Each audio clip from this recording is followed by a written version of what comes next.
Here's the 30-second lesson on what legends know. Never practice nunchucks in a crowded room. Never eat chole before a road trip.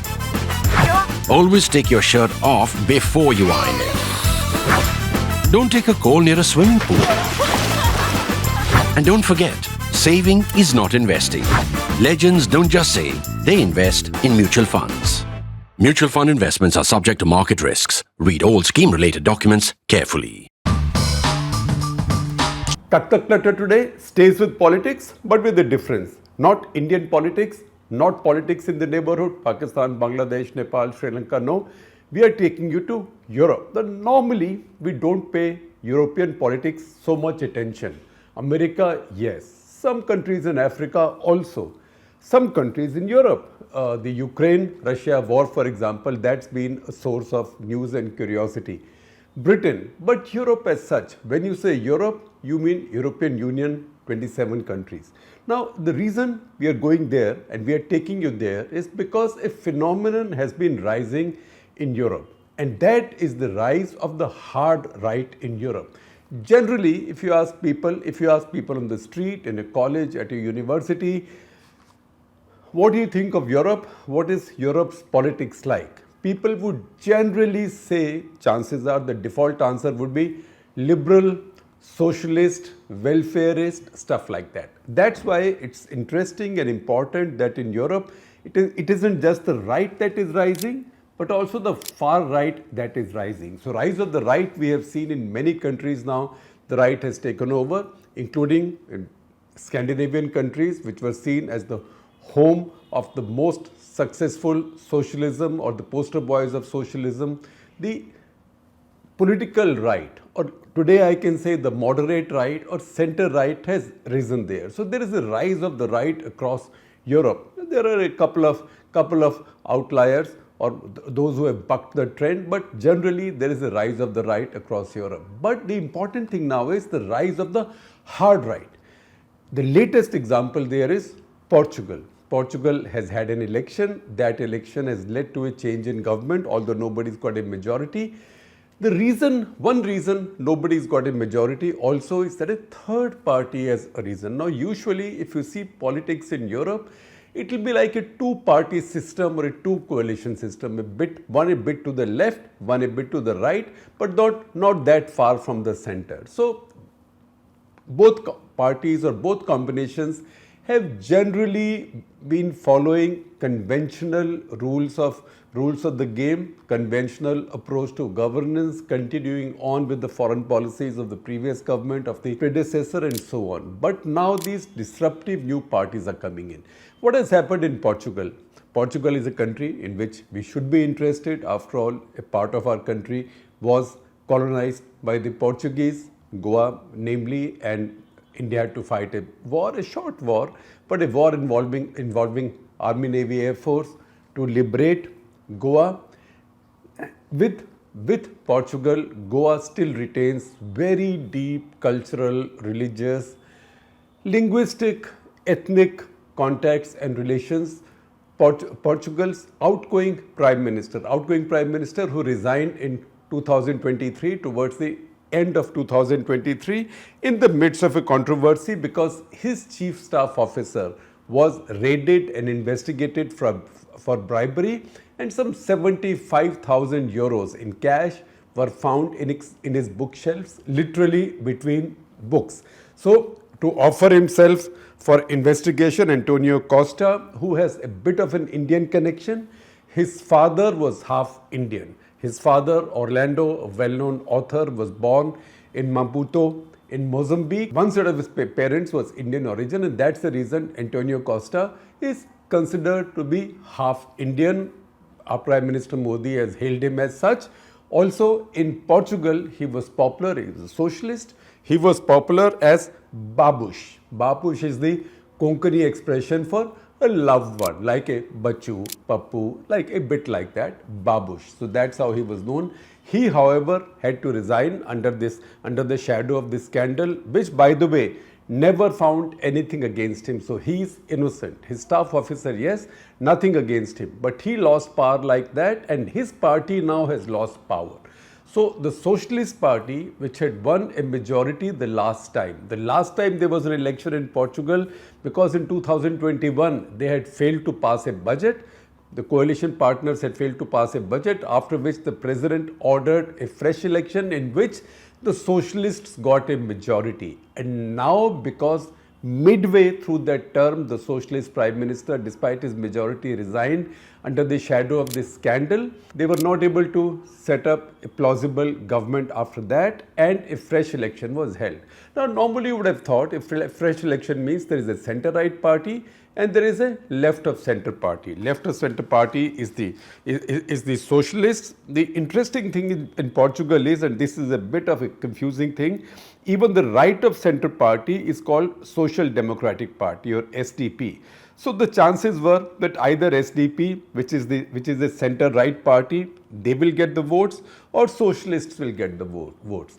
The size of the house in Portugal is 230, right? So 116 is majority. Of the 230, 226 are directly elected from their constituencies, as we would put them in India, or their districts. 4 are then elected by Portuguese living across the world. So those 4 seats are for them. So 116. But what has happened in this election? Social Democratic Party, the party of the centre right, don't be confused by the name. Social Democratic Party, party of the centre right, has won 79 seats. That makes it 37 short of a majority. Socialists have won 77 seats. There is a difference of only 2 seats, but there is no Operation Kamal or no Operation this or that, no defections. The president is invited. The president's name is Marcelo Rebelo da Sousa. Again, Portugal has a system where the president is directly elected. It's a divided power situation, a bit like France, not exactly, but a bit like France. So the president is directly elected. President and prime minister can be from different parties. The president in this case is from the Conservative Party, from the Social Democratic Party, or the centre right Conservative Party. Once again, I keep on repeating this, that Social Democratic Party is very confusing. It is not a left party. It is the anti-left party. The president is from that party.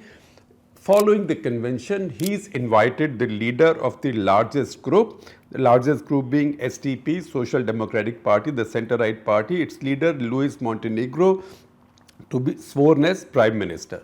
He's now become Prime Minister of a minority government. Now, why has this happened? In a house of 230, mainly with 2 parties, and each party has a little alliance of its own also, a left-right alliance. Even those alliances have not come anywhere near a majority. How come that happened in a country like Portugal, where the split was always two-way? If one party did not win a majority, one alliance won a majority, or at least came close to a majority. That hasn't happened because a third power has risen in Portugal, and that third power is the power of the hard right. That third power is a party which is not called left or right. Imagine what it's called. It's called Chega. And can you guess what this Chega means? Chega means enough. So this is, as you can guess from the name, it's a party that rejects everything, that questions everybody. This is a party of सब मिले हुए हैं mindset. Remember, that's how the Anna movement started, and that's how Arvind Kejriwal and others said that everybody is complicit in politics. They are all in it together. So that is how this party has risen, Chega, or enough. Who heads this party? This party is headed by a 41-year-old man. 41-year-old man called Andre Ventura. Now, Andre Ventura is a very interesting man, a young man, a very interesting man. He's already contested for president once and lost. He is a lawyer, a tax expert, a TV anchor, a sports expert also. So a little bit of a Dugal Saab phenomenon, as we might say from our popular culture, but very popular in a certain demographic because he is reflecting many concerns of the times. For example, rising crime, rising immigration, crimes against women, the conservative backlash on LGBTQ. Remember, Portugal is a deeply Catholic country, although like most Christian countries in Europe, people are becoming irreligious, or people don't lean on religion very much, and that's where there is a backlash. If you look at Andre Ventura's policies, he believes in now life sentences for criminals, which in liberal European countries is not done. Usually life sentences, chemical castration for rapists, anti-immigration policies, control over LGBTQ. He, for example, would let LGBTQ partners live together but not getting married. And also he goes for Catholic conservatism, and that one slogan of every populist from Bolsonaro to Orban to even Xi Jinping to Javier Milei in Argentina. That is a war on corruption. So these are the slogans he has, but because he is a man of such hard right, he in the past has made statements which have called the blacks. Now Portugal, for example, is a sizable black and Asian population. There are many Indian immigrants also there. Indian immigrants means naturalized Indians, particularly from Goa, former colony in Portugal. But similarly, there are lots of black people who become Portuguese from Portuguese colonies in Africa. In fact, if you look at the Portuguese football team, you can see how diverse that country has become through immigration. Now, those black people are the ones that Ventura once referred to as bandits. For that, he was tried and convicted by a court for using unacceptable, hateful language. Now, he's won 48 seats, and he is the reason nobody has a majority and nobody can get a majority. So at this point, no alliance also gets a majority. Now, alliances are also very interesting in Portugal. For example, the alliance of the left parties also includes a green party called People, Animals, Nature, right? So all of them together cannot get majority on one side because he's got 48. Standout line after the election results was, I quote, "This is the night that the two-party system in Portugal is over." What that means is that anybody who forms a government now needs his support. So he's willing to support the right of center party, which has got 79 seats and whose leader, Montenegro, has now been sworn prime minister. But his policies are such that Montenegro and his party are saying they will not have a coalition with him. Montenegro, in fact, has said that there is no question of a coalition with him. The line he used when he was called in to be sworn in was, "No is no." So what happens in Portugal then is that Portugal will now have a minority government. And remember, how did this crisis start? This crisis started in 2021 when the government of that era, the coalition government of that time, was not able to pass this budget. This government now has to pass the budget for 2025, and once again this crisis will continue where this new party will now call the shots. So that is a big change in Portugal. What happens with this is that Portugal is not an exception, and that's the reason we are talking about it. Portugal is not an exception. The right has been rising. In fact, the far right parties have been rising in many countries across Europe. There's Hungary, Croatia. Hungary, in fact, they rule the country. The Fidesz party, that is Viktor Orban's party, rules the countries. Hungary, Croatia, Finland, Poland. Poland, they did not quite win power this time, but they are very powerful there. Greece, Sweden, France. If you see Europe, for example, now, in at least 5 countries of Europe, which include 4 of the biggest countries in Europe, which is France, Italy, Germany, Poland. In all of these countries, the hard right has at least 20% of the vote. That's a very significant change in Europe. In most of these countries, these parties used to have almost nothing. See, for example, how Ventura's Chega has risen in Portugal. In 2019, they had 1% of the vote and only 1 seat. They laughed out. 2022, they got 7%. 1% became 7% and they got 12 seats. Now, from 12, they've gone to 48 seats and their vote percentage has gone to 18%. 18%, so still not cutting the 20% ballpark, but because the rest of the vote is divided, as the third party, 18% vote also gets them 48 seats. But if you look at the rest of Europe now, you see the hard right rising, and that becomes very important at a time when European elections are going to take place just in June. So between 6th and 9th of June, European elections will take place. 40 crore voters in Europe, in the 27 EU member countries of Europe, will vote for the European Parliament or members of European Parliaments or MEPs. That is a 720 seat house. And now all projections are telling us that the number of seats held by the hard right will go up from about 20% to 25%. And who are these parties that are going to gain? So there is one group called Identity and Democracy. That includes German AfD, the right-wing German party, which has more than 20% vote. Then the French far-right party, RN or National Rally Party. Further, it has ECR. ECR are European Conservatives and Reformists. These have 67 right-wing parties from across Europe. So the first group, that is the Identity and Democracy Party, that is now projected to win 98 seats, up from last time substantially. The second one, 18 seats, again up substantially from last time, and I'll give you some data as we go along.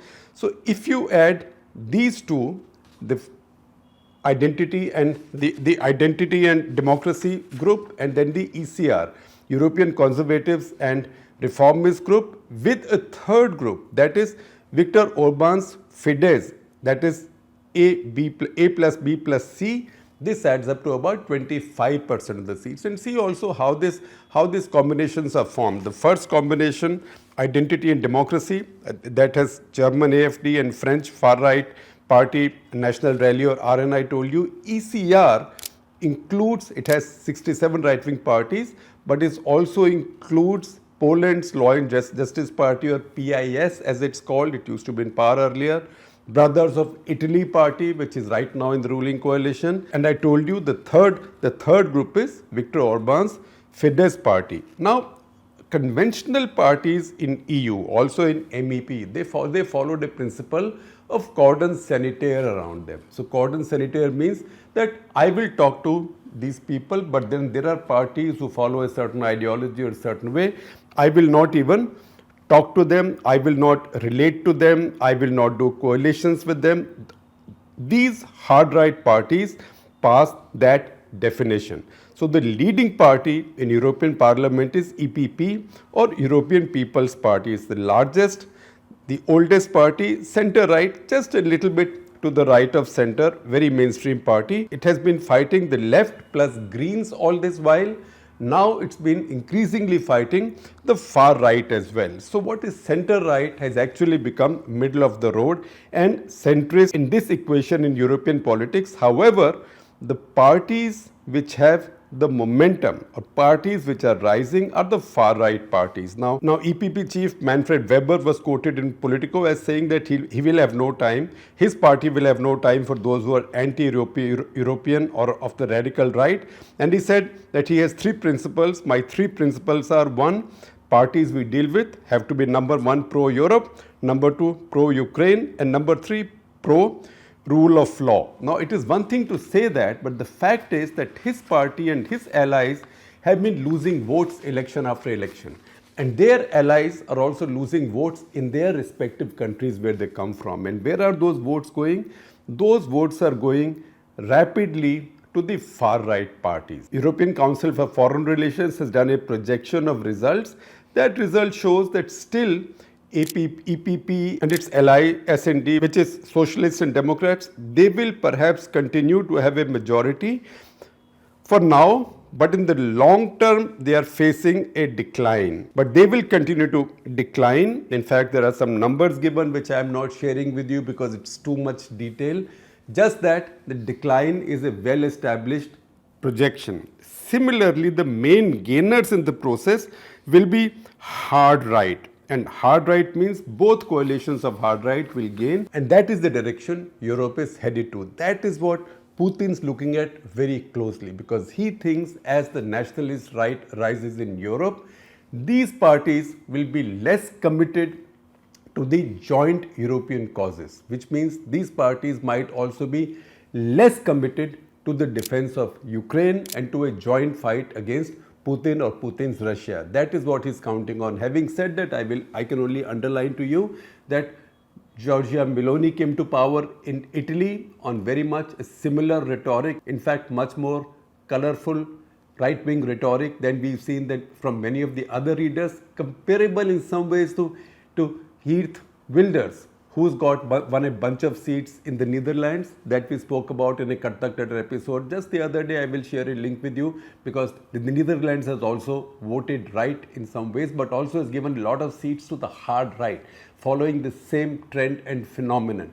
But she also, since she has come to power, has not come up to, if I may use that expression, has not come up to Vladimir Putin's expectations. She's been very European and she's moved much closer to mainstream politics and mainstream strategic worldview. And that might be the case with other hard right leaders as well. At the same time, we don't know if that's going to happen, and new uncertainties have now arisen in Europe and they are growing, not declining.